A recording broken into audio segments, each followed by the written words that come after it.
बिस्मिल्लाहिर्रहमानिर्रहीम। एक दफ़ा का ज़िक्र है कि एक बादशाह बड़े इत्मीनान और सुकून से हुकूमत करता था। उसका मुल्क खुशहाल और रियाया माला माल थी। सल्तनत में छोटे बड़े मुलाजिम आका सभी खुशी से ज़िंदगी बसर कर रहे थे। एक रात बादशाह ख्वाब में क्या देखता है कि उसकी एक ख्वाबगाह की छत में एक लोमड़ी दुम से बंधी हुई लटक रही है। जब उसकी आंख खुली तो ख्वाब का मतलब समझने की बहुत कोशिश की, मगर कामयाब ना हुआ। सुबह को उसने अपने सब वज़ीर और मशीर तलब किए, मगर उनमें से भी कोई ख्वाब की ताबीर ना बता सका।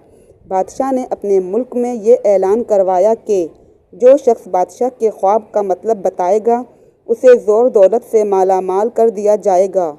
तीसरे रोज़ सैकड़ों की तादाद में लोग शाही महल में जमा होने लगे। एक मुफलिस किसान महल में जाने के लिए घर से निकला। रास्ते में उसे एक तंग पहाड़ी रास्ते से गुजरना था। इस रास्ते के दोनों तरफ बड़े बड़े पहाड़ खड़े थे। किसान ने देखा कि रास्ते के मोड़ पर एक सांप अपना फन उठाए बड़े मज़े में झूम रहा है। सांप की नज़र जब किसान पर पड़ी तो बोला, सुबह बखैर किसान भाई, कहाँ जा रहे हो? किसान ने बादशाह के ख्वाब का किस्सा सुनाया। कोई बात नहीं, सांप ने जवाब दिया, अगर तुम मुझसे वादा करो कि बादशाह तुम्हें इनाम देगा तो उसका निस्फ हिस्सा मुझे दोगे, तो मैं तुम्हें ख्वाब का मतलब बताता हूँ। किसान ये सुनकर बड़ा खुश हुआ और उसने हल्फ उठाकर वादा कर लिया कि वो सब इनाम सांप के सामने रख देगा। ये सुनकर सांप ने कहा, मैं इनाम को 2 बराबर हिस्सों में तकसीम कर दूंगा। एक हिस्सा तुम्हारा और दूसरा हिस्सा मेरा होगा। खैर, अब बादशाह से जाकर कहो कि लोमड़ी का मतलब ये है कि तुम्हारी बादशाहत में फरेब, धोखा, गद्दारी, बददियानती और रिश्वत सतानी मौजूद है। किसान सांप का शुक्रिया अदा करके महल की जानिब रवाना हुआ।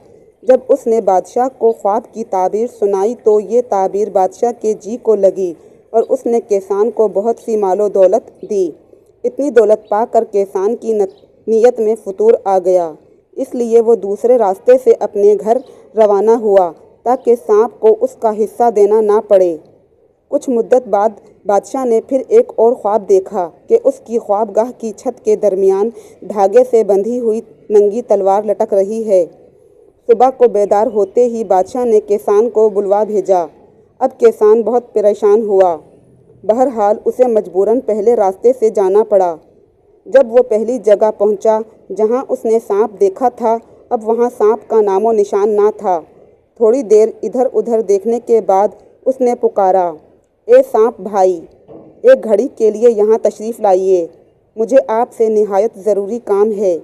और जब तक उसे सांप नज़र न आया वो ज़ोर ज़ोर से यही चिल्लाता रहा। आखिरकार उसे सांप की आवाज़ आई, अब क्या चाहते हो? अब तुम्हें क्या तकलीफ़ है? किसान ने बादशाह का ख्वाब सुनाया और सांप से गिड़गिड़ा कर मदद मांगी। सांप ने जवाब दिया, बादशाह से जाकर कहो कि नंगी तलवार का मतलब ये है कि उसके दुश्मन मुल्क के अंदर और मुल्क के बाहर तैयार खड़े हैं। बादशाह को चाहिए कि वो जंग के लिए फ़ौरन तैयारी शुरू कर दे और अपने दुश्मनों पर हमला कर दे। सांप का शुक्रिया अदा करते हुए किसान महल की तरफ रवाना हुआ। बादशाह ने अपने ख्वाब की ताबीर सुनी तो इस बार फिर किसान को माला माल कर दिया। इस मर्तबा किसान इनाम लेकर पहले रास्ते से अपने घर रवाना हुआ। पगडंडी पर सांप बैठा हुआ उसका इंतज़ार कर रहा था। किसान को देखते ही सांप बोला, लाओ भाई, मेरा हिस्सा याद है ना? तुम मुझसे वादा कर चुके हो। कैसा हिस्सा? किसान ये कहते हुए तलवार सौंध कर सांप पर बल पड़ा और सुराख में घुसते हुए सांप की दुम काट ली और फिर मज़े मज़े से अपने घर रवाना हो गया। चंद रोज़ बाद बादशाह ने फिर ख्वाब देखा कि उसकी छत से एक ज़िबाह की हुई भेड़ लटक रही है। सुबह को बादशाह ने फिर किसान को बुलवाया। अब किसान के औसान ख़ता हो गए और वो सोचने लगा, अब मैं कैसे बादशाह के पास जा सकता हूँ?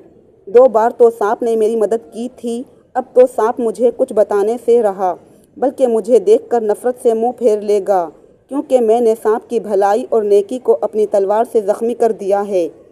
ताहम किसान को और कोई रास्ता सूझता ही न था, लिहाजा वो पहले ही रास्ते से रवाना हुआ और पुरानी जगह पहुंचकर पुकारने लगा, अरे सांप भाई, अरे सांप भाई, पल भर के लिए यहाँ आइए, मुझे आपसे कुछ कहना है।